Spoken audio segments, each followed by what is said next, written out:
ஒரு பெண் மகான் கிட்ட வந்து கண்ணீரோட, குருவே, என் கணவருக்கும் எனக்கும் தினமும் சண்டை, என்னை அவர் புரிஞ்சுக்கிறதே இல்ல, என் திருமண வாழ்க்கைக்கு ஒரு வழி சொல்லுங்கன்னு சொன்னான். கொஞ்ச நேரம் சிந்திச்ச மகான், ஊருக்கு வெளியில உள்ள காட்டுல ஒரு கொடிய விலங்குக்கு 30 நாள் உணவு கொடு, அதுக்கப்புறம் என்ன வந்து பாருன்னு சொன்னாரு. கொஞ்சம் குழப்பமா இருந்தாலும் நிம்மதிக்காக அவ ஒத்துக்கிட்டா. தினமும் காட்டுக்கு போய் மாமிசத்தை வச்சுட்டு தூரத்துல ஒளிஞ்சிருந்தா. ரொம்ப நாளா உணவு கிடைக்காம இருந்த ஒரு புலி அதை வந்து சாப்பிட்டுச்சு. தினமும் அவ இதை பண்ணிக்கிட்டே இருந்தா. 20வது நாள் புலி அவளை பார்த்தும் தாக்கல. 30வது நாள் அவ புலிக்கு பக்கத்திலேயே நின்னு உணவு வச்சா. புலி அவ மடியில வந்து பூனை மாதிரி படுத்துக்குச்சு. 31வது நாள் புலி அவ காலை சுத்தி சுத்தி வந்துச்சு.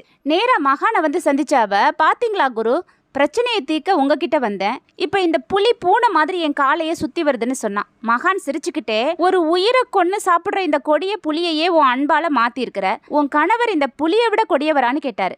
அந்த நிமிஷம் அவ புரிஞ்சுக்கிட்டா, அன்பு எல்லாத்தையும் எல்லாரையும் மாத்தும்னு. நேசிங்க, நேசிக்கப்படுவீங்க.